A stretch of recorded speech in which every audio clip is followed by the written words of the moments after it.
비 내리는 밤 우산 속에 숨겨진 낯선 남자의 얼굴이 드러난다.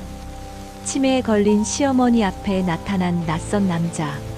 그의 눈빛 속에 그가 밝히려는 진실은 저 사람 대체 누구지? 왜 우리 집 앞에 나타난 거지?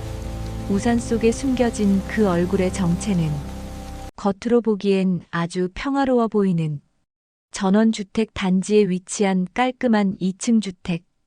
하얀 벽돌 2층 집 주변으로 텃밭과 작은 화단이 정성스럽게 가꿔져 있었어요. 늦가을 햇살이 집 앞마당을 따스하게 비추고 있었지만 집 안 공기는 언제나 긴장으로 가득했습니다. 마치 언제 터질지 모르는 폭탄을 안고 사는 것 같았죠. 치매 초기 진단을 받은 70대 박말수는 여전히 고집스럽고 독했습니다. 키는 작았지만 눈빛만큼은 날카로웠어요. 가끔씩 멍한 표정을 짓다가도 누군가 다가오면 금세 예리한 시선으로 돌아왔습니다. 치매라는 병마저도 말순의 독한 성격을 완전히 누그러뜨리지는 못했어요. 오전 8시 말순은 거실 소파에 앉아 창밖을 바라보고 있었습니다. 그때 부엌에서 아침 준비를 하던 며느리가 밥상을 들고 나왔어요. 정희야, 밥상이 왜 이 모양이니? 말순이 식탁에 앉아 찬찬히 반찬들을 살펴보며 말했습니다. 목소리에는 항상 비아냥이 섞여 있었어요. 죄송합니다, 어머니. 50대 초반의 윤정희가 고개를 숙이며 대답했습니다. 정희는 남편의 사업부도로 시어머니 집에 얹혀 살며 온갖 수모를 견뎌내고 있었어요. 한때는 사모님 소리도 들었지만 이제는 눈치 보며 살아가는 신세가 되었습니다. 네 친정은 원래 이렇게 밥을 먹니? 밥상 차림이 왜 이 모양이야? 말순이 젓가락으로 나무를 뒤적이며 말했습니다. 평소보다 더 까칠한 목소리였어요. 정희는 속으로 이를 악물었지만 겉으로는 웃음을 지었어요. 그래, 참아. 내 딸이 졸업할 때까지만. 정희의 유일한 희망인 딸이 다니는 명문고가 시댁 가까이에 있었습니다. 딸을 위해서라면 어떤 고통도 참아낼 수 있었어요. 거실에서는 정희의 남편이 소파에 누워 텔레비전을 보고 있었습니다. 50대 중반의 나이에도 불구하고 마마보이 기질이 여전했어요. 사업에 실패한 후로는 더욱 의기소침해져서 하루 종일 집에서 빈둥거리기만 했습니다. 구직 활동을 한다고는 하지만 실제로는 집에서 뒹굴며 시간만 보내고 있었죠. 엄마, 저녁은 언제 나와요? 남편이 눈은 텔레비전에 고정한 채 물었습니다. 곧 차려줄게요. 정희가 부엌에서 대답했습니다. 남편은 언제나 어머니 편만 들었고 아내의 고충은 모르 채 시어머니에게 혼나는 것을 봐도 감싸준 적이 없었습니다. 오히려 엄마 말씀이 맞다며 시어머니 편을 들기 일쑤였죠. 부엌에서 설거지를 하면서 정희는 창밖을 바라봤습니다. 딸이 학교에서 돌아올 시간이 가까워지고 있었어요. 딸만큼은 이런 분위기를 느끼지 않게 하려고 애썼지만 쉽지 않았습니다. 아이는 점점 예민해져 가고 있었거든요. 집안 분위기가 좋지 않다는 것을 본능적으로 느끼고 있는 것 같았어요. 정희는 찬물에 손을 담그고 있으면서 지난 세월을 떠올렸습니다. 결혼 초기에는 남편이 사업을 잘 돼서 그럭저럭 괜찮은 생활을 했었어요. 시어머니도 지금 같지 않았고 무엇보다 경제적 여유가 있어서 어느 정도 당당함을 유지할 수 있었죠. 하지만 남편의 사업이 실패하고 빚더미에 앉게 되면서 모든 것이 달라졌습니다. 정희야, 이리 와봐. 말순이 거실에서 불렀습니다. 정희는 앞치마를 벗고 거실로 갔어요. 말순은 오래된 앨범을 뒤적이고 있었습니다. 먼지가 쌓인 두꺼운 앨범에서는 오래된 냄새가 났어요. 이 사진들 좀 봐. 말순이 몇 장의 사진을 들어 보였습니다. 젊은 시절 말순과 남편이 함께 찍은 사진들이었어요. 두 사람 모두 밝게 웃고 있었습니다. 예쁘게 찍으셨네요. 정희가 어색하게 대답했습니다. 그때는 좋았지. 말순의 목소리가 갑자기 쓸쓸해졌습니다. 사람은 시간이 지나면 변하는 것 같아. 그때는 그렇게 행복했는데. 정희는 말순의 표정에서 묘한 감정을 읽을 수 있었어요. 후회인지 그리움인지 알 수 없었지만 평소와는 다른 기운이 느껴졌습니다.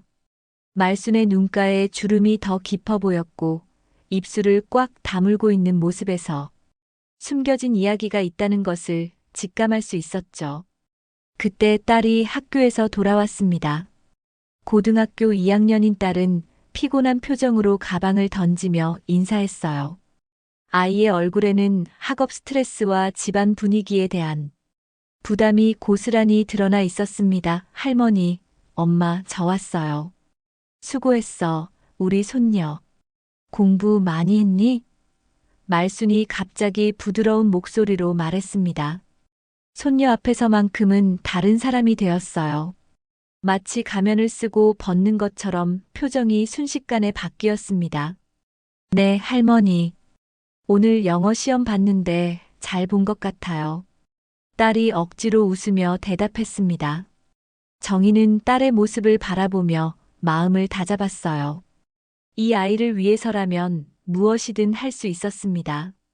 시어머니의 구박도 남편의 무관심도 모두 참아낼 수 있었어요. 딸만큼은 자신처럼 고생하게 할 수 없었거든요. 저녁 식사 시간 가족들이 둘러앉아 밥을 먹었습니다. 딸이 있을 때는 분위기가 한결 나아졌어요. 말순도 함부로 말하지 않았고 남편도 조금은 활기를 찾았습니다. 하지만 그것도 거칠애에 불과했어요. 진짜 속마음은 각자 다른 곳에 있었거든요. 할머니, 요즘 많이 피곤하세요? 딸이 걱정스럽게 물었습니다. 아니야, 괜찮아. 할머니는 아직 팔팔해. 말순이 손녀의 머리를 쓰다듬으며 말했습니다. 하지만 정희는 알고 있었어요. 말순의 치매 증상이 점점 심해지고 있다는 것을. 가끔씩 같은 말을 반복하거나 방금 한 일을 기억하지 못할 때가 있었거든요. 어제는 가스레인지를 켜놓고 깜빡해서 정희가 발견하고 끄기도 했습니다. 그럴 때마다 정희는 복잡한 감정에 휩싸였어요. 안쓰럽기도 하고 한편으로는 기회라는 생각도 들었습니다. 식사를 마친 후 정희는 혼자 부엌에서 설거지를 했습니다. 찬물에 손을 담그고 있으면서 앞으로의 계획을 세웠어요. 시어머니의 치매가 더 심해지기 전에 뭔가 조치를 취해야 했습니다. 재산 관련 서류들을 미리 파악해 두는 것이 좋겠다는 생각이 들었어요. 그날 밤 정희는 잠자리에 들기 전 딸의 방을 찾았습니다. 딸은 책상에서 숙제를 하고 있었어요. 많이 힘들지? 정희가 딸의 어깨를 주물러주며 물었습니다. 괜찮아요, 엄마. 열심히 할게요. 딸이 고개를 들어 웃었습니다. 정희는 딸의 모습을 보며 다시 한번 다짐했어요. 이 아이만큼은 자신처럼 고생하게 하지 않겠다고. 어떤 일이 있어도 딸의 미래는 지켜내겠다고 말입니다. 밤이 깊어가면서 집안은 고요해졌습니다. 하지만 정희의 마음은 편하지 않았어요. 시어머니의 재산 문제, 남편의 무능함, 딸의 미래까지 모든 것이 불안했습니다. 하지만 포기할 수는 없었어요. 이 집에서 버텨내야만 딸의 꿈을 지킬 수 있었거든요. 창밖으로는 가을바람이 쓸쓸하게 불어왔습니다. 나무 잎새들이 바스락거리는 소리가 들렸어요. 내일은 또 어떤 하루를 보낼지 생각하며 눈을 감았지만 잠이 오지 않았어요. 머릿속에는 온갖 생각들과 불안한 예감들이 맴돌고 있었거든요. 다음 날 오후 정희는 말순이 소파에서 잠든 틈을 타서 시어머니 방을 정리하기 시작했습니다. 평소보다 조심스럽게 움직이면서 혹시 중요한 서류가 있는지 살펴봤어요. 시어머니의 치매가 더 심해지기 전에 미리 파악해 두려는 것이었습니다. 잘 정돈되어 있는 말순의 방을 구석구석 자세히 들여다봤습니다. 옷장을 정리하다가 깊숙한 곳에서 낡은 나무 상자를 발견했습니다. 먼지가 쌓인 상자를 조심스럽게 꺼내서 열어보니 각종 서류들이 가지런히 정리되어 있었어요. 이거 뭐지? 정희가 작은 소리로 중얼거리며 서류들을 하나씩 꺼내봤습니다. 통장, 보험 서류, 그리고 가장 중요한 땅 문서와 집 등기부등본까지 모든 것이 들어있었어요. 정희의 심장이 빨라지기 시작했습니다. 서류들 사이에서 낡은 봉투 하나가 눈에 띄었습니다. 봉투는 세월의 흔적으로 누렇게 변해 있었고 봉인이 살짝 뜯어져 있었어요. 정희는 주변을 살피며 조심스럽게 봉투를 열어봤습니다. 봉투 안에는 위임장 양식과 함께 젊은 시절의 사진 한 장이 들어 있었습니다. 자세히 보니 말순과 남편 그리고 한 여성이 함께 웃고 있는 모습이었어요. 세 사람 모두 행복해 보였습니다. 특히 말순 옆에 있는 여성은 정말 아름다웠어요. 이분이 누구실까? 정희가 사진을 뒤집어 보니 희미하게 적힌 글씨가 보였습니다. 배신은 언젠가 반드시 돌아온다. 그 글씨를 보는 순간 정희는 등골이 오싹해졌어요. 뭔가 불길한 예감이 들었습니다. 사진 속 여성의 얼굴을 다시 자세히 봤습니다. 말순과 비슷한 나이로 보였는데 눈빛이 무척 맑고 선량해 보였어요. 하지만 사진 뒷면의 글씨는 전혀 다른 이야기를 하고 있었습니다. 과연 무슨 일이 있었던 걸까요? 정희야, 뭐하니? 거실에서 말순의 목소리가 들렸습니다. 정희는 깜짝 놀라며 급하게 사진과 서류들을 다시 정리했어요. 네, 어머니. 방 정리하고 있어요. 하지만 정희는 위임장과 사진을 따로 빼내서 자신의 방으로 가져갔습니다. 이 서류들을 자세히 살펴볼 필요가 있었거든요. 저녁 식사 시간, 정희는 평소보다 더 정성스럽게 반찬을 준비했습니다. 말순이 좋아하는 된장찌개와 나물 반찬들을 푸짐하게 차렸어요. 시어머니의 기분을 좋게 만들어 놓고 중요한 얘기를 하려고 했습니다. 어머니, 오늘 반찬이 맛있네요. 남편이 먹으면서 말했습니다. 정희가 정성을 많이 들였구나.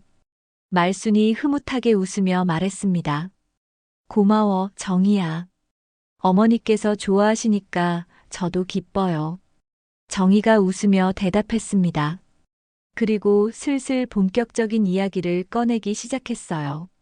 그런데 어머니, 요즘 기억도 자꾸 흐리시잖아요. 정희가 조심스럽게 말을 꺼냈습니다. 그러게, 깜빡깜빡할 때가 많아졌어. 말순이 한숨을 쉬며 말했습니다. 혹시 중요한 서류 같은 것들도 어디에 뒀는지 잊어버리실까봐 걱정돼요. 정희가 더욱 조심스럽게 말을 이어갔습니다. 제가 대신 정리해드리면 어떨까요? 복잡한 일들은 제가 처리하고 어머니는 편히 쉬세요. 말순은 잠시 정희를 바라봤습니다. 네 눈빛이 참 급하다. 사람 속은 감출 수 없는 법이지. 정희는 순간 당황했지만 태연한 척했어요. 어머니, 무슨 말씀이세요? 그냥 걱정되어서 그런 거예요. 그래도 아직은 괜찮을 것 같은데. 말순이 의심스러운 눈빛으로 정희를 바라봤습니다. 식사를 마친 후 정희는 혼자 부엌에서 설거지를 하면서 계획을 세웠습니다. 시어머니가 쉽게 응하지 않을 것 같았지만 포기할 수는 없었어요. 딸한테 빚을 물려줄 순 없었거든요. 그날 밤 정희는 남편이 잠든 후 말순의 방으로 조용히 들어갔습니다. 시어머니는 아직 잠들지 않고 있었어요. 어머니, 안 주무세요? 정희가 조심스럽게 물었습니다. 응, 잠이 안 와서. 말순이 대답했습니다. 정희는 위임장을 꺼내며 말했습니다. 어머니, 저녁 먹을 때 말씀드린 그 일 말인데요. 요즘 기억도 자꾸 흐리시잖아요. 제가 대신 처리할게요. 도장만 찍으시면 됩니다. 말순은 정희가 내민 서류를 바라봤습니다. 이게 뭐니? 위임장이에요. 제가 어머니 대신 은행 일이나 관공서 일들을 처리할 수 있게 해주는 거예요. 정희가 달콤한 목소리로 설명했습니다. 어머니께서 직접 다니시기 힘드시잖아요. 말수는 서류를 들여다보면서 침묵했습니다. 정희는 가슴이 두근거렸어요. 이 기회를 놓치면 언제 또 이런 순간이 올지 알 수 없었거든요. 어머니, 복잡한 내용은 제가 다 알아서 할 테니까 여기에 도장만 찍어주세요. 정희가 간절하게 말했습니다. 그러면 제가 어머니 편의를 위해서 모든 일을 처리해 드릴 수 있어요. 말순이 천천히 고개를 들어 정희를 바라봤습니다. 그 눈빛에는 예상치 못한 날카로움이 있었어요. 정희야, 너도 참 답답한 사람이구나. 말순이 차분하게 말했습니다.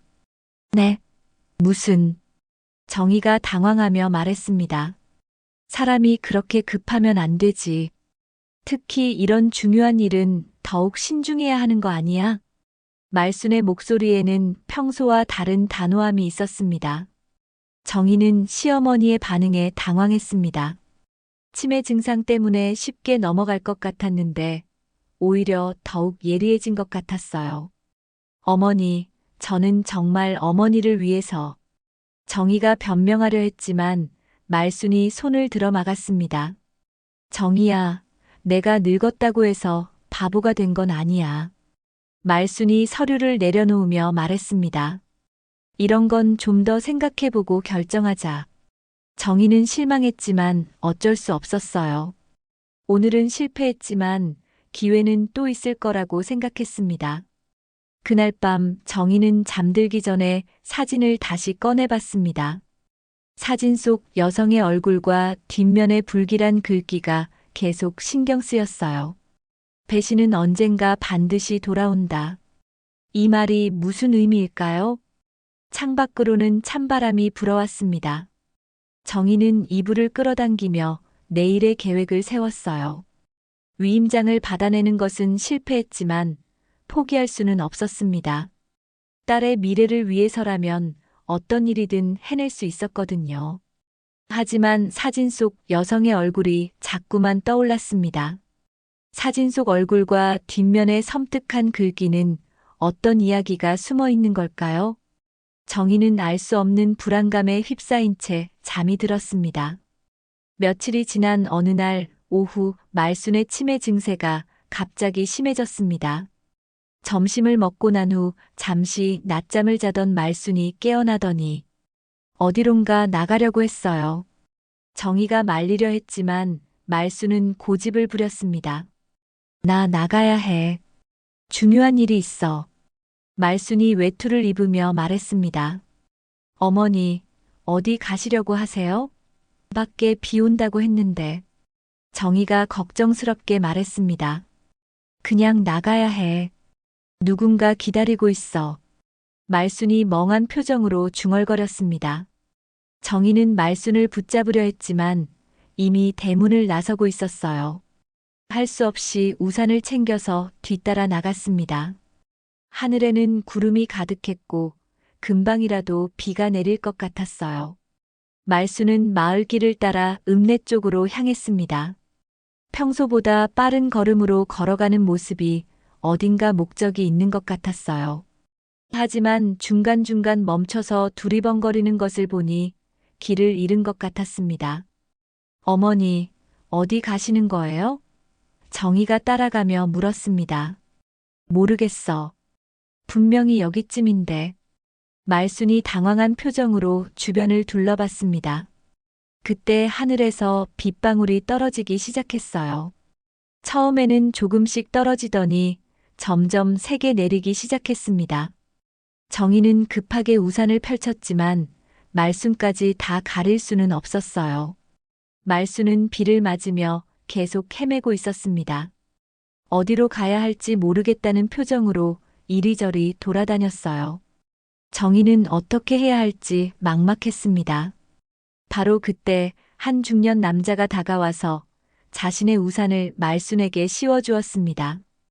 키가 크고 단정한 인상의 남자였어요. 옷차림도 깔끔했고 무엇보다 친근한 미소가 인상적이었습니다. 어르신, 괜찮으세요?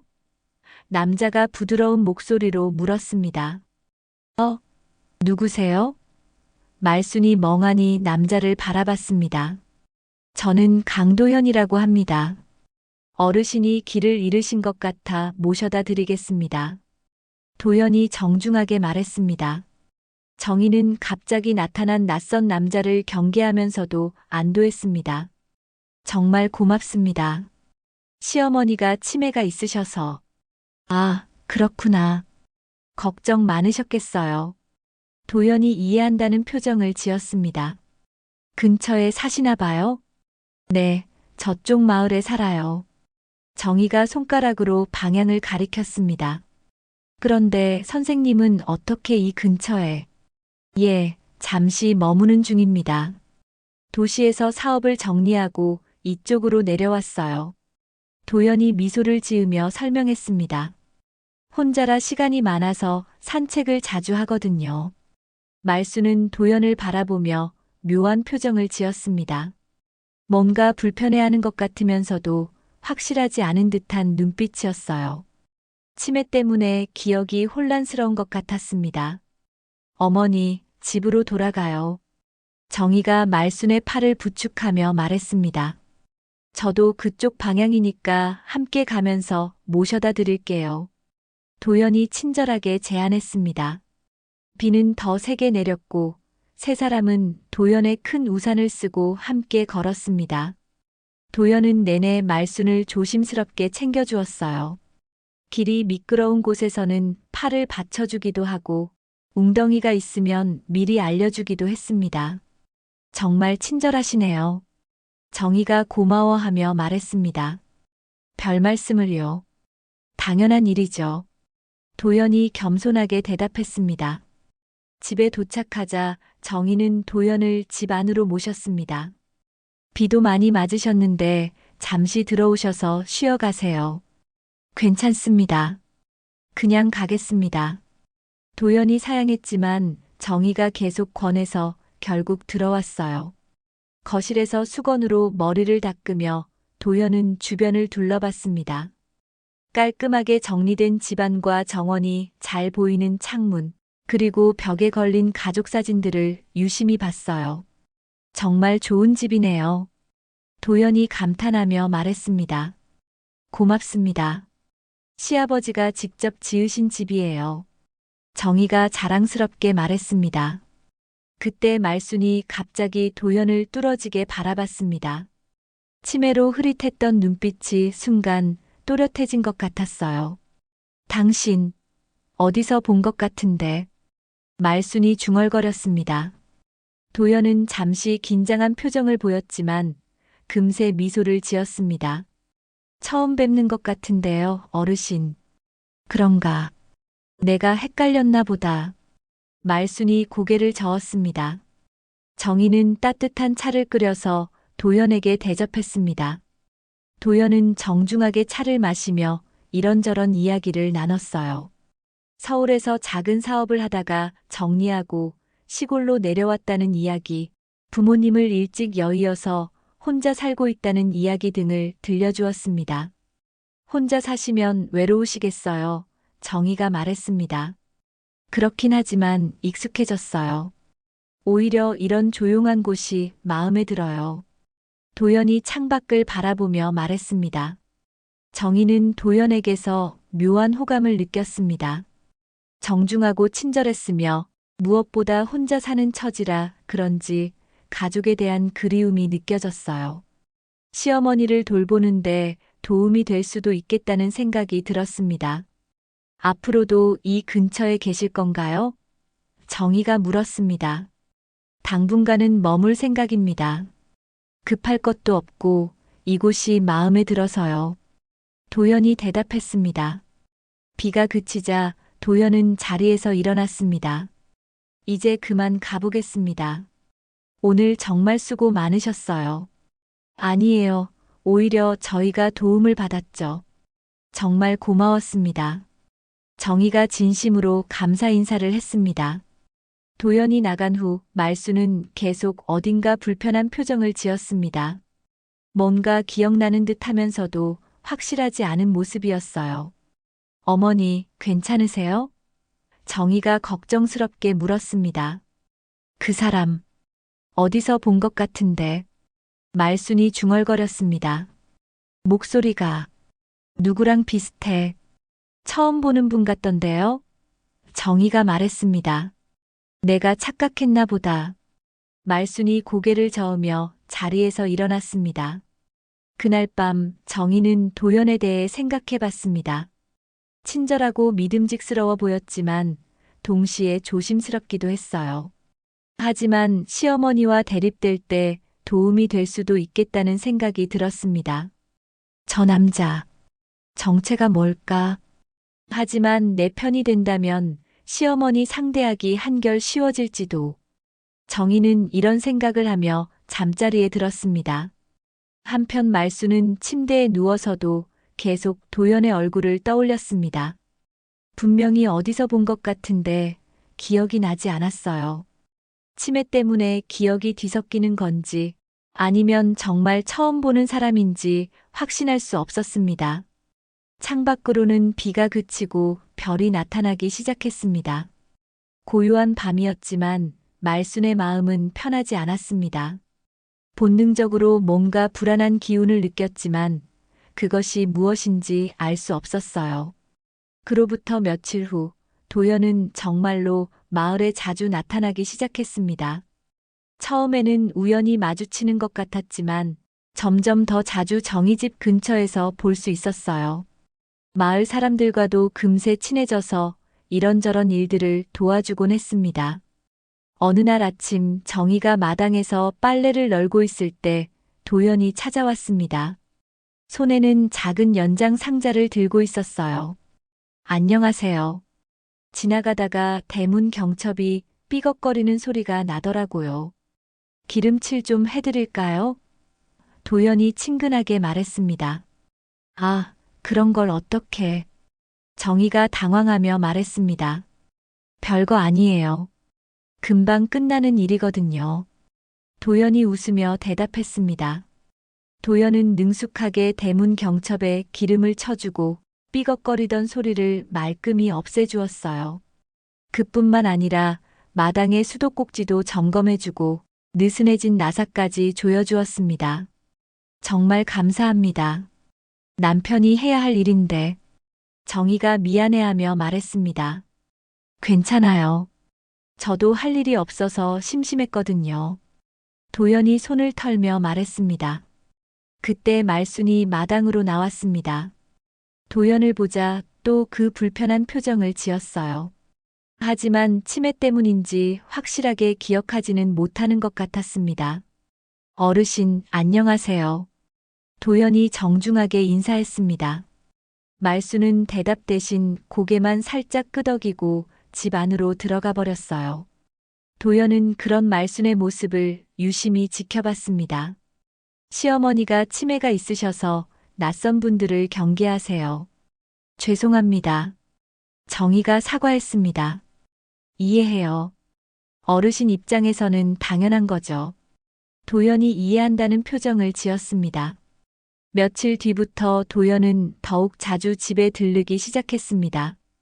텃밭 일을 도와주고 장작을 패주고 집수리까지 도와주었어요.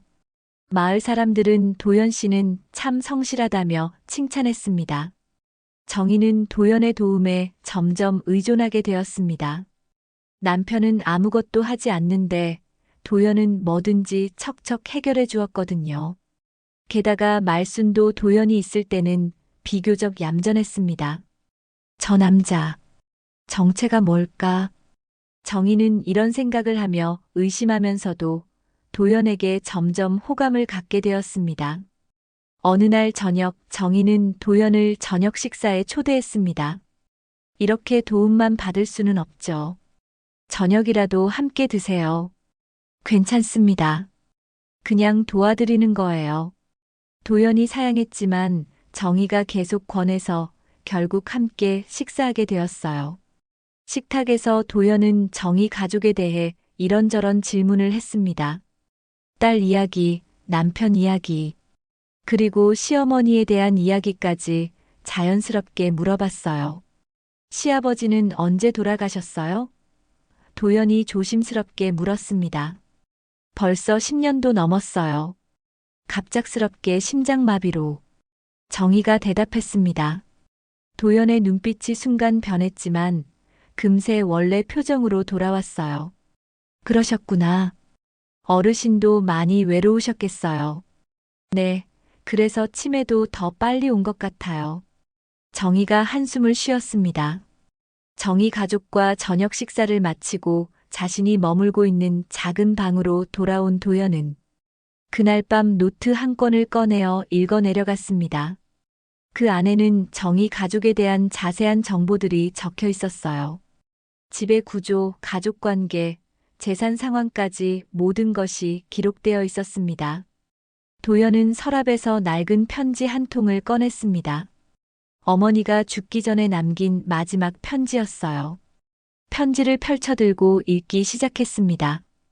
도연아, 엄마가 너에게 마지막으로 하고 싶은 말이 있어. 우리가 이렇게 고생하게 된 건 모두 박말순 때문이야. 편지를 읽고 있는 도연의 손이 떨리기 시작했습니다. 어머니의 절규가 편지를 통해 생생히 전해졌어요. 평생 서름 속에 살다가 이렇게 눈을 감는구나. 도연아, 이 억울함을 꼭 기억해라. 언젠가는 반드시 되돌려 주어라.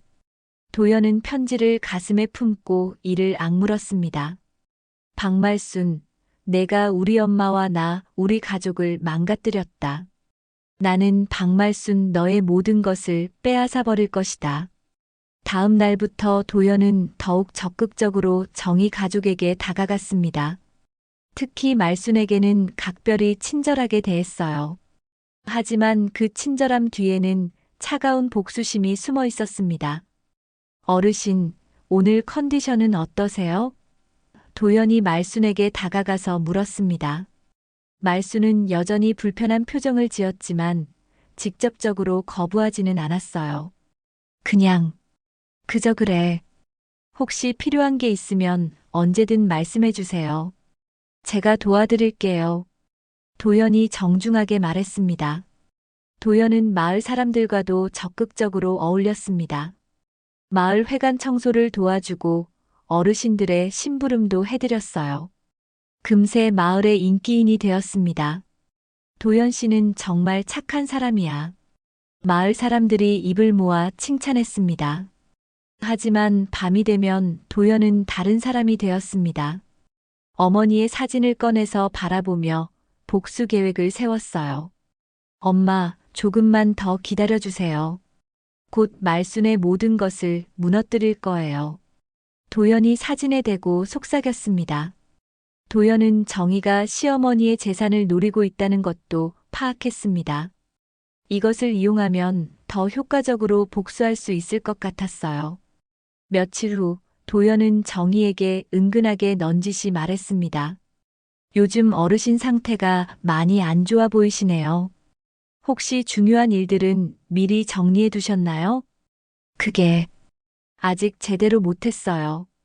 정희가 고민스러운 표정으로 대답했습니다. 그러시구나. 만약 도움이 필요하시면 언제든 말씀해 주세요. 도연이 의미심장하게 말했습니다. 정희는 도연의 말에 희망을 느꼈습니다. 혹시 도연이 위임장 문제를 해결하는데 도움을 줄 수 있을까 싶었어요. 하지만 말순만은 여전히 도연을 경계했습니다. 치매로 기억이 흐릿해졌지만 본능적으로 위험을 감지하고 있는 것 같았어요. 그날 밤 말순은 잠들기 전에 옛날 사진을 다시 꺼내봤습니다. 젊은 시절 친구와 함께 찍은 사진을 보면서 무언가를 떠올리려 애썼어요. 그 아이, 목소리가 누구와 비슷했지. 말순이 중얼거렸습니다. 하지만 치매 때문에 명확하게 기억할 수는 없었어요. 도연의 정체를 알 수 없는 불안감만이 말순의 마음속에 자리 잡고 있었습니다. 폭풍 전의 고요함이 집안을 감돌고 있었어요. 몇 주가 지나면서 도연은 정희 가족의 일상에 완전히 스며들었습니다. 마을 사람들은 모두 도연을 칭찬했고 정희 역시 그의 도움에 점점 의존하게 되었어요. 하지만 말순만은 여전히 도연을 보면 묘한 불안감을 느꼈습니다. 어느 날 오후 도연이 마당에서 장작을 패고 있을 때 정희는 그의 짐을 정리해 주겠다며 도연이 머물고 있는 방을 찾았습니다. 도연은 마을 이장 집 뒷채 작은 방을 빌려 쓰고 있었거든요. 도연 씨, 빨래 좀 해드릴게요. 정희가 방문을 열며 들어갔습니다. 아, 괜찮습니다. 제가 할게요. 도연이 급하게 말했지만 이미 정희는 방 안에 들어온 후였어요. 방은 깔끔하게 정리되어 있었지만 책상 위에 펼쳐진 서류들이 눈에 띄었습니다. 정희는 무심코 그쪽을 바라봤는데 그 순간 오래된 편지 한 장이 보였어요. 도연이 급하게 서류들을 정리하려 했지만 정희는 이미 편지의 일부를 보고 말았습니다. 그 편지에는 박말순이라는 이름이 선명하게 적혀 있었어요. 저 편지에 시어머니 이름이 적혀 있던데요? 정희가 조심스럽게 물었습니다. 도연의 얼굴이 순간 굳어졌습니다. 아, 그게 우연히 혹시 시어머니를 예전부터 아셨나요? 정희가 더욱 궁금해하며 물었습니다. 도연은 잠시 망설이다가 한숨을 쉬었습니다. 사실 어머니와 인연이 있었습니다. 인연이요? 제 어머니와 어르신이 옛날에 친구였어요. 도연이 조심스럽게 말했습니다. 정희는 깜짝 놀랐습니다. 그렇다면 도연이 이 마을에 온 것도 자신들을 도와준 것도 모두 우연이 아니었던 거예요? 그럼 처음부터 저희를 아셨던 건가요? 정희가 물었습니다. 도연은 더 이상 숨길 수 없다는 듯 고개를 끄덕였습니다. 네, 그렇습니다. 그때 도연은 서랍에서 오래된 편지를 꺼냈습니다. 어머니가 남긴 마지막 편지였어요. 이것을 읽어보시겠어요? 도연이 편지를 정희에게 건넸습니다. 그때 갑자기 밖에서 큰 소리가 들렸습니다. 두 사람이 급하게 나가보니 말순이 마당에 쓰러져 있었어요. 어머니, 정희가 달려가서 말순을 부축했습니다. 말순은 의식은 있었지만 얼굴이 창백했어요. 내가 기억났어. 어머니, 무엇을 기억하셨어요? 정희가 걱정스럽게 물었습니다. 말순은 떨리는 손으로 도연을 가리켰습니다. 저 사람, 그 여자의 아들이야. 도연은 더 이상 숨길 필요가 없다는 듯 말순 앞에 무릎을 꿇었습니다. 네, 맞습니다. 저는 당신이 배신한 친구의 아들입니다. 말순의 눈에 눈물이 고였습니다. 그 여자의 아들이 내가 평생 잊고 싶었던 이름이 눈앞에 나타나다니. 당신께서 제 어머니에게 어떤 일을 하셨는지 다 알고 있어요. 도연이 차갑게 말했습니다. 말순은 고개를 떨구었습니다. 내가 죄를 지었지. 하지만 나도 살고 싶었어. 사랑도 하고 싶었고. 그 때문에 제 어머니는 평생 고생하시다가 돌아가셨어요. 도연의 목소리에 분노가 섞여 있었습니다.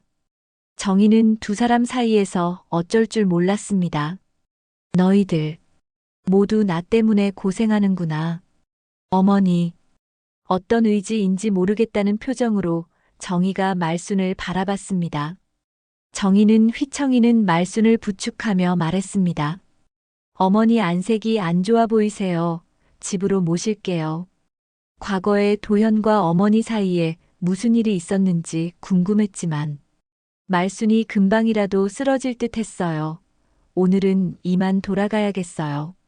분노와 슬픔에 가득 찬 도연을 바라보며 정희가 말했습니다. 도연은 정희의 부축을 받으며 걸어가는 말순을 보며 생각했습니다.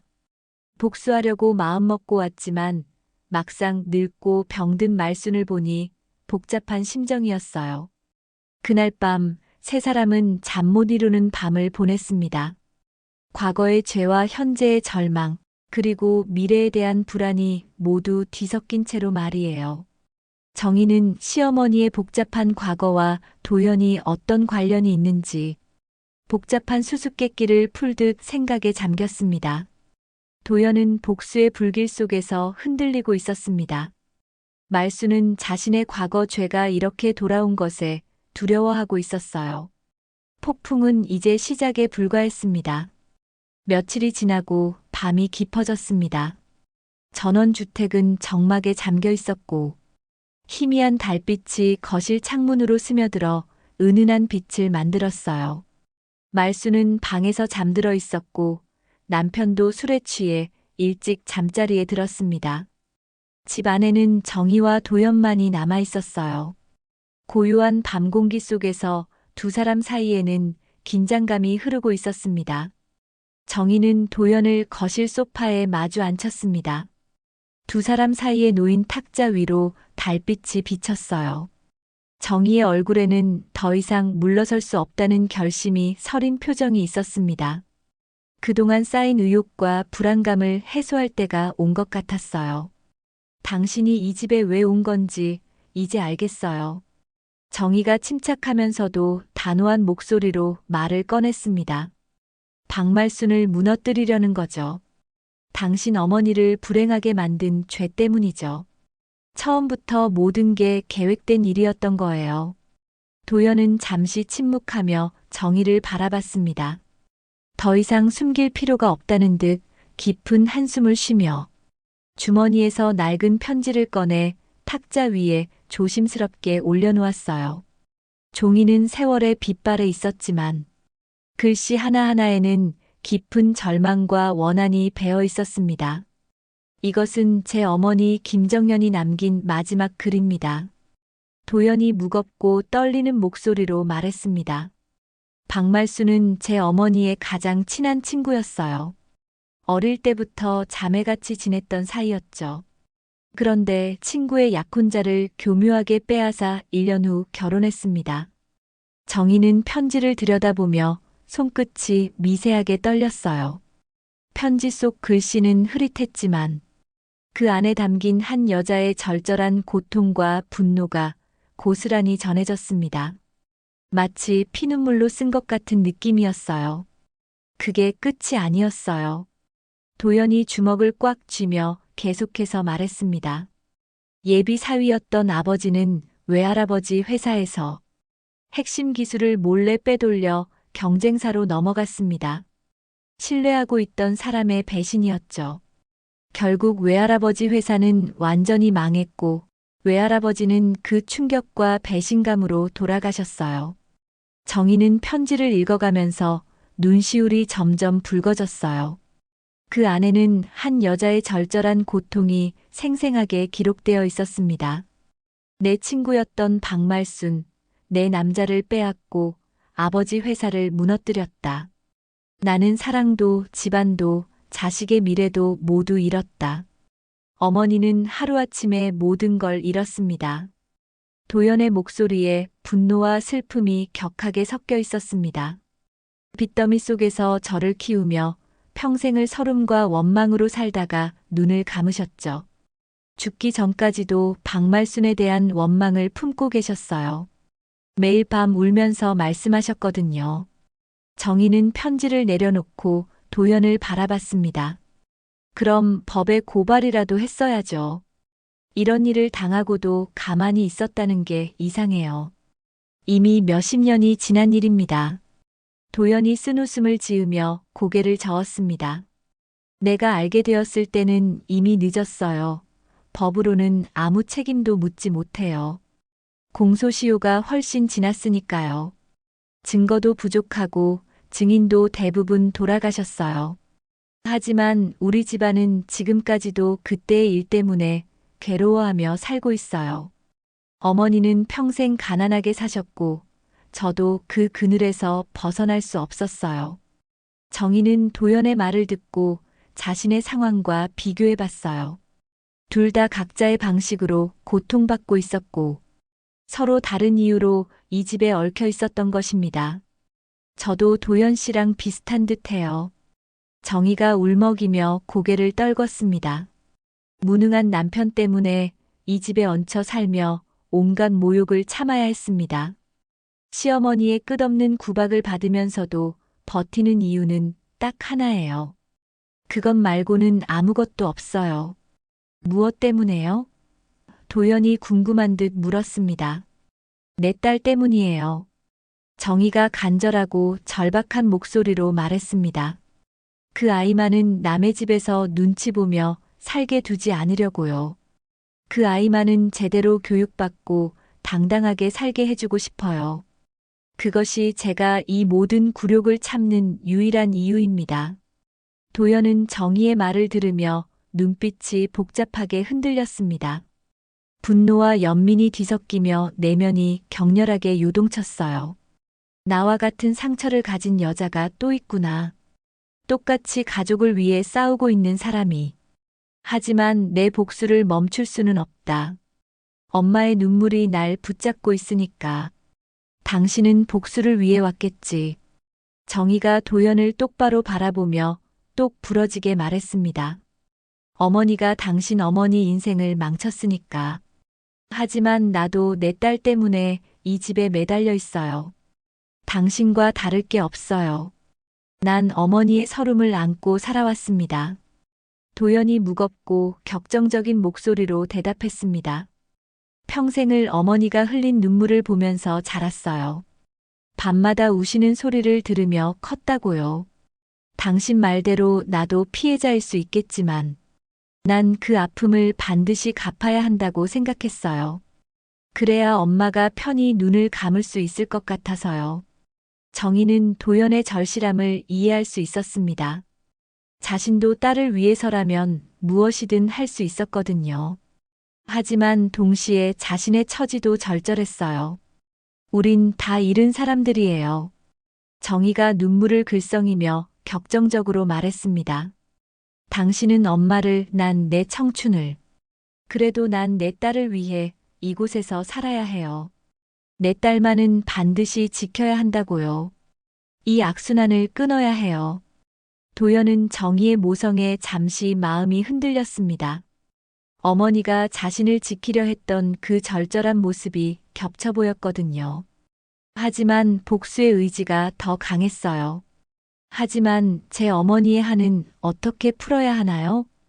도연이 목소리를 높이며 반문했습니다. 평생 고생만 하시다가 한 맺힌 채 돌아가신 분인데 그 원망을 그냥 묻어버리라고 하시는 건가요? 그럼 어머니의 인생은 뭐였나요? 원망으로는 아무것도 해결되지 않아요. 정희가 진심 어린 목소리로 말했습니다. 저도 시어머니를 원망하며 살았지만 그 원망이 저를 더 괴롭혔어요. 원망은 원망하는 사람만 병들게 할 뿐이에요. 두 사람은 한동안 무거운 침묵에 빠졌습니다. 달빛이 더욱 희미해져 가고 있었어요. 시계는 자정을 넘겨 새벽을 향해 가고 있었고, 집안은 고요했지만 두 사람의 마음은 폭풍 같았습니다. 정희 씨는 정말로 어르신의 재산을 노리고 계셨나요? 도연이 조심스럽지만 직설적으로 물었습니다. 정희는 부끄러워하며 솔직하게 고개를 끄덕였어요. 맞아요. 부정하지 않을게요. 하지만 그건 제 개인적 욕심이 아니라 딸을 위해서였어요. 그 아이의 미래를 위해서였다고요.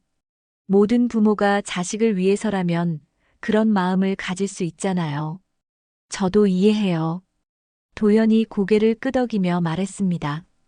어머니를 위한 복수와 딸을 위한 생존. 결국 우리 둘 다 가족을 위해 여기 있는 거네요.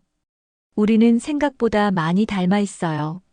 정희는 도연의 말에 깊이 공감했습니다. 서로 완전히 다른 목적을 가지고 있었지만 근본적으로는 같은 마음이었어요. 가족에 대한 사랑과 책임감이었습니다. 하지만 이런 식으로는 아무도 행복해질 수 없어요. 정희가 간절하게 말했습니다. 당신이 복수를 해서 어머니를 무너뜨리면 결국 모든 사람이 상처받을 뿐이에요. 저도 당신도 심지어 제 딸까지도요. 도연은 정희의 말을 곰곰이 생각해 봤습니다. 정말로 복수만이 유일한 답일까요? 돌아가신 어머니가 진정 원하시는 것이 이런 무차별적인 복수일까요? 밤이 더욱 깊어갔지만 두 사람의 대화는 멈추지 않았습니다. 과거의 깊은 상처와 현재의 절박한 고통, 그리고 미래에 대한 불안을 모두 털어놓으며 서로를 이해하려 필사적으로 애썼습니다. 복수와 생존 사이에서 새로운 길을 찾을 수 있을지, 그것은 이제 두 사람의 선택에 달려 있었습니다. 며칠이 지난 후 집 앞마당에는 긴장감이 감돌고 있었습니다. 도연은 더 이상 자신의 정체를 숨기지 않기로 결심했어요. 그동안 마을 사람들과 가족들이 모르고 있던 진실을 모두 밝힐 때가 온 것입니다. 오후 햇살이 마당을 비추는 가운데 온 가족과 몇몇 이웃들이 모여 있었어요. 도연은 가방에서 여러 서류들을 꺼냈습니다. 법적 서류, 오래된 편지, 그리고 사진들이었어요. 손이 약간 떨렸지만 목소리만큼은 단호했습니다. 더 이상 숨길 이유가 없습니다. 도연이 모든 사람들을 바라보며 큰 소리로 말했습니다. 나는 이 집 장남보다 먼저 태어난 아버지의 아들입니다. 50년 전 아버지와 박말순이 저지른 일 때문에 저의 어머니 집안은 완전히 무너졌습니다. 마당에 있던 사람들이 웅성거리기 시작했어요. 남편은 깜짝 놀라며 도연을 바라봤고 이웃들은 서로 수군거렸습니다. 누구도 이런 폭탄 선언을 예상하지 못했거든요. 그 증거가 여기다 있습니다. 도연이 서류들을 높이 들어 보이며 계속했습니다. 제 어머니 김정연은 박말순의 가장 친한 친구였습니다. 하지만 박말순은 친구를 배신하고 약혼자를 빼앗았어요. 말순은 도연의 말을 듣고 있다가 갑자기 벌떡 일어났습니다. 평소 치매로 흐리던 눈빛이 그 순간만큼은 번쩍이며 또렷해졌어요. 마치 과거의 기억이 선명하게 되살아난 것 같았습니다. 그 여자의 아들. 말순이 경악하며 떨리는 목소리로 중얼거렸습니다. 넌 내 죄의 산 증거다. 내 앞에서 사라져라. 하지만 도연은 멈추지 않았습니다. 오히려 더욱 격렬하게 진실을 폭로하기 시작했어요. 그게 끝이 아니었어요. 도연이 목소리를 높이며 소리쳤습니다. 아버지는 외할아버지 회사에서 핵심 기술을 훔쳐서 경쟁사로 넘겨줬어요. 신뢰했던 사람의 배신이었죠. 결국 회사는 망했고 외할아버지는 충격으로 돌아가셨습니다. 이웃들의 수군거림이 더욱 커졌어요. 누군가는 세상에 그런 일이라고 중얼거렸고 또 다른 사람은 도대체 뭔 소리야라며 혼란스러워했습니다. 남편은 상황을 제대로 파악하지 못하고 어리둥절해하며 말더듬었습니다. 이게 무슨 소리야? 우리 아버지가 그런 사람이었다고? 그리고 이 사람이 내 형이라고? 맞습니다. 도연이 남편을 똑바로 바라보며 단호하게 말했습니다. 당신 아버지는 제 어머니와 약혼한 사이였어요. 하지만 박말순의 꿰매 빠져서 어머니를 버리고 박말순과 결혼했죠. 그리고 제 외할아버지를 배신해서 회사를 망하게 만들었어요. 그때 정의가 급하게 두 사람 사이로 뛰어들어 절규했습니다. 이렇게 무너질 순 없었어요. 딸의 미래가 이 집에 걸려 있으니까요. 그만하세요. 정희가 눈물을 흘리며 소리쳤습니다. 어머니가 무너져도 내 딸의 미래까지 무너지면 안 됩니다. 복수는 이제 끝내도 돼요, 도연 씨. 하지만 아이의 앞길은 끝나선 안 되잖아요. 정희의 절규 속에서 도연의 눈빛이 잠깐 흔들렸습니다. 정희에게서 자신의 어머니 모습이 겹쳐 보였거든요. 눈물로 아이를 지키려 했던 어머니 김정연의 모습 말입니다. 정희 씨, 이해해요. 도연이 잠깐 목소리를 낮췄습니다. 하지만 제 어머니도 똑같이 저를 지키려 애쓰셨어요. 하지만 아무도 도와주지 않았어요. 말순이 갑자기 앞으로 나서며 소리쳤습니다. 그래, 내가 다 잘못했어. 내가 친구를 배신했고 남편도 회사를 배신했어. 이제 됐어? 도연은 말순의 고백을 듣고 복잡한 감정에 휩싸였습니다. 그동안 꿈꿔왔던 순간이었지만 생각만큼 시원하지 않았어요. 인정하는 게 끝이 아니에요. 도연이 냉정하게 말했습니다. 제 어머니가 받은 고통, 제가 겪은 가난과 서름, 이 모든 걸 어떻게 갚을 건가요? 남편이 충격을 받고 바닥에 주저앉았습니다. 엄마, 정말 그런 일을 하셨던 거예요? 평생 엄마만 믿고 살았는데. 이게 뭐예요? 내 아버지도 공범이었어. 말순이 치를 떨며 소리쳤습니다. 나 혼자 한 게 아니라고. 우리 둘 다 욕심 때문에 그런 짓을 한 거야. 이웃들은 이 가족의 추악한 진실에 경악했습니다. 그동안 조용하고 평범해 보였던 집안에 이런 비밀이 숨겨져 있었다니. 믿기 어려웠어요. 정희는 상황이 걷잡을 수 없이 흘러가는 것을 보며 더욱 절망적으로 울었습니다. 제발, 제발 우리 딸만은. 그때 딸이 학교에서 돌아와 이 광경을 목격했습니다. 집 앞에 사람들이 모여 있고 엄마가 울고 있는 모습을 보고 깜짝 놀랐어요. 엄마, 무슨 일이에요? 딸이 불안한 목소리로 물었습니다. 정희는 딸을 보자 더욱 간절해졌습니다. 도연 씨, 이 아이는 정말 아무 죄가 없어요. 이 아이의 미래만은 망가뜨리지 말아주세요. 도연은 딸을 보며 잠깐 주저했습니다. 그 아이에게서도 어린 시절 자신의 모습이 보였거든요. 어른들의 잘못 때문에 고통받게 될 아이의 모습이요. 하지만 제가 어릴 때도 마찬가지였어요. 도연이 딸을 바라보며 말했습니다. 아무 죄 없는 아이였지만 어른들의 잘못 때문에 고생해야 했어요. 말순이 도연 앞에 무릎을 꿇었습니다. 제발, 그 아이만은 용서해줘. 내가 다 잘못했으니까 나한테만 복수해줘. 집안의 체면은 완전히 무너졌고 말순과 장남은 치명적인 몰락을 맞았습니다. 이웃들의 시선도 차갑게 변했어요. 그동안 존경받던 집안이 하루아침에 추락한 것입니다. 남편은 술을 찾으며 중얼거렸습니다. 내 인생이 뭐였나? 거짓말 속에서 산 인생이었나? 도연은 무너져가는 가족의 모습을 보며 복수가 이루어졌다는 성취감보다는 묘한 공허함을 느꼈습니다. 어머니가 진정 원했던 것이 이런 모습일까 의문이 들기 시작했어요. 갈등의 불길 속에서 모든 사람이 상처를 입었습니다.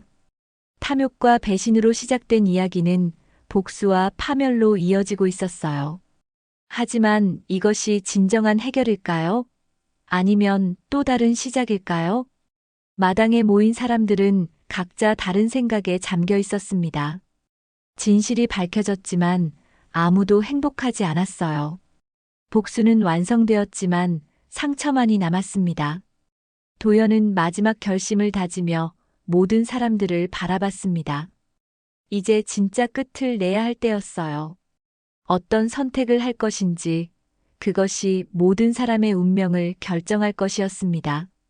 그로부터 6개월이 지났습니다. 그날의 충격적인 진실 폭로 이후 모든 것이 돌이킬 수 없게 바뀌었어요. 한때 평화로워 보였던 전원주택은 이제 텅 비어 있었고 모두 흩어져 각자의 완전히 다른 삶을 살아가고 있었습니다.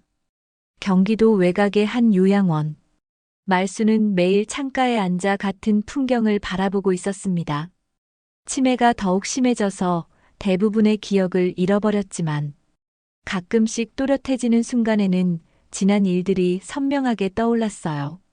그럴 때마다 후회의 눈물을 흘렸습니다. 그 여자의 아들. 내 죄가 날 찾아왔구나. 말순이 희미한 목소리로 중얼거렸습니다. 간병인이 다가와서 말을 걸어도 반응하지 않았어요. 그저 창밖의 하늘만 바라볼 뿐이었습니다. 파란 하늘에 흰 구름이 천천히 흘러가는 모습을 보며 자신의 지난 인생을 돌이키고 있었어요. 요양원 한편에서는 놀라운 일이 벌어지고 있었습니다. 말순이 마지막으로 의식을 또렷이 되찾은 날, 변호사를 불러 중요한 결정을 내린 것입니다. 떨리는 손으로 법적 서류에 도장을 찍으며 한 가지 유언을 남겼어요. 내 모든 재산을 김정연 장학재단에 기부합니다. 말순이 변호사에게 떨리는 목소리로 말했습니다. 이것이 내가 할 수 있는 마지막 속죄입니다. 한편 시내의 한 작은 술집에서 정희의 남편은 또다시 술잔을 기울이고 있었습니다. 어머니가 요양원에 들어간 후 집은 매매가 되었고 자신은 갈 곳을 잃었어요. 평생 믿고 따랐던 모든 것이 거짓이었다는 사실이 그를 완전히 무너뜨렸습니다. 엄마 말만 따르다. 아내도 딸도 내 인생도 다 잃었어. 남편이 울분에 찬 목소리로 혼잣말했습니다. 술에 취해 비틀거리는 모습이 처참했어요. 옆 테이블 사람들의 시선도 신경 쓰지 않았습니다. 이제 체면이고 뭐고 다 상관없었거든요. 그 시각 서울의 한 작은 원룸에서 정희는 딸과 함께 새로운 삶을 개척하고 있었습니다.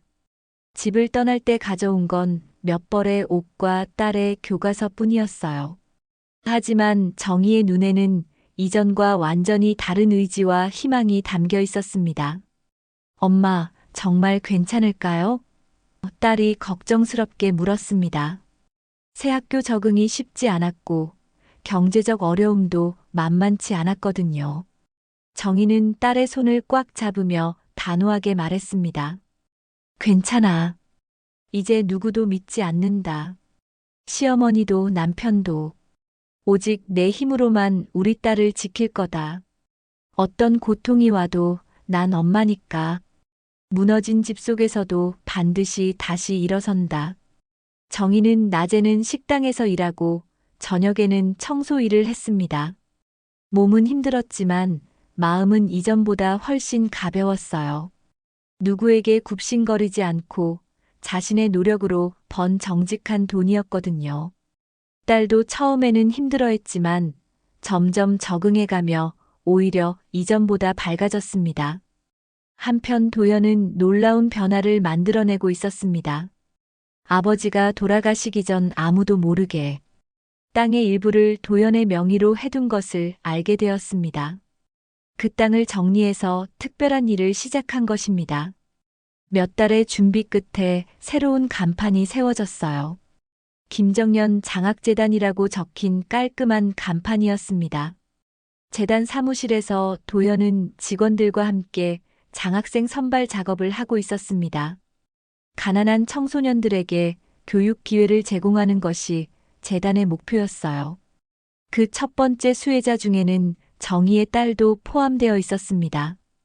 정말 저희 딸이 장학금을 받을 수 있는 건가요? 정희가 재단 사무실을 찾아와 믿기 어렵다는 표정으로 물었습니다. 도연은 따뜻한 미소를 지으며 대답했습니다. 당연합니다. 성적도 우수하고 무엇보다 어머니께서 그렇게 노력하고 계시잖아요. 정희는 눈물을 흘리며 도연에게 깊이 감사했습니다. 당신은 복수로 끝내지 않았군요. 어머니 이름으로 희망을 세웠으니 이제 진짜 이긴 거예요. 도연이 조용한 목소리로 대답했습니다. 엄마가 평생 지키지 못한 걸 이제라도 제가 대신 지켜야죠. 복수보다는 희망이 더 의미 있는 것 같아요. 며칠 후 요양원에서 의외의 소식이 전해졌습니다. 치매로 기억이 희미하던 말순이 마지막 순간에 완전히 의식을 되찾았다는 것입니다. 간병인의 말에 따르면 말순이 마지막으로 남긴 말이 있었어요. 내 욕심이 다 망쳤구나. 말순이 떨리는 목소리로 말했습니다. 이제라도 갚고 가야지. 그 여자의 아들에게, 세상에. 변호사가 도연을 찾아와 전한 소식은 더욱 놀라웠습니다. 박말순님께서 본인 명의 재산 전부를 김정연 장학재단에 기부하셨습니다. 이것은 법적으로 유효한 유언입니다. 그 순간 도연은 깊은 감동을 받았습니다. 가슴이 먹먹했지만 묘한 평온이 밀려왔어요. 복수가 아닌 용서와 화해가 더 큰 힘을 가지고 있다는 것을 깨달았습니다.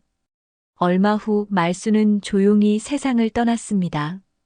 그녀의 재산은 모두 재단으로 넘어왔고 도연은 더 많은 학생들에게 장학금을 줄 수 있게 되었어요.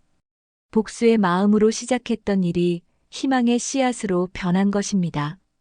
재단 사무실에서 어머니 사진을 꺼내든 도연은 조용히 속삭였습니다. 엄마, 이제 그만 아파도 됩니다. 당신이 흘린 눈물은 헛되지 않았어요. 저를 이렇게 굳세게 키워냈으니까요. 전 배웠습니다. 남의 것을 탐하고 빼앗으며 산 인생은 반드시 무너진다는 것. 욕심으로 세운 집은 오래가지 못한다는 것 말입니다. 도연은 어머니 사진을 가슴에 꽉 안았습니다. 나눔으로 세운 집은 영원합니다. 당신 이름으로 세운 이 재단이 바로 그 증거가 될 겁니다. 그의 표정에는 허무가 아닌 무거운 짐을 내려놓은 듯한 홀가분한 평온이 스쳤어요. 시간이 흘러 계절이 바뀌었습니다. 네 사람은 각자 서로 다른 길을 걸어가고 있었어요. 후회와 속죄로 삶을 마감한 말순. 강인하게 딸을 지켜내며 새로운 삶을 개척하는 정의. 그리고 어머니의 이름을 걸고 세상에 희망을 심는 도연. 그리고 방황을 끝내고 도연과 함께 일하는 장남. 정희는 딸과 함께 작은 아파트로 이사했습니다. 비록 예전만큼 넓지는 않았지만 따뜻한 보금자리였어요. 딸은 장학금 덕분에 걱정 없이 공부할 수 있게 되었고 꿈을 향해 한 걸음씩 나아가고 있었습니다. 도연은 재단 일에 전념하며 더 많은 아이들을 도왔습니다. 어머니의 아픔을 겪었기에 다른 사람의 상처를 더 깊이 이해할 수 있었어요. 복수에서 시작된 여정이 사랑과 나눔으로 끝난 것입니다. 과거의 상처는 지울 수 없지만 그 상처를 어떻게 받아들이고 앞으로 나아갈 것인지는 각자의 몫이었습니다. 정희와 도연은 각자의 방식으로 과거와 화해하고 새로운 미래를 향해 걸어가고 있었어요. 복수는 끝났지만 희망은 시작되었습니다. 오늘 이야기 재밌게 들으셨나요? 무료로 하는 구독과 좋아요는 저에게 큰 힘이 됩니다. 더 재밌는 이야기로 찾아뵙겠습니다. 감사합니다.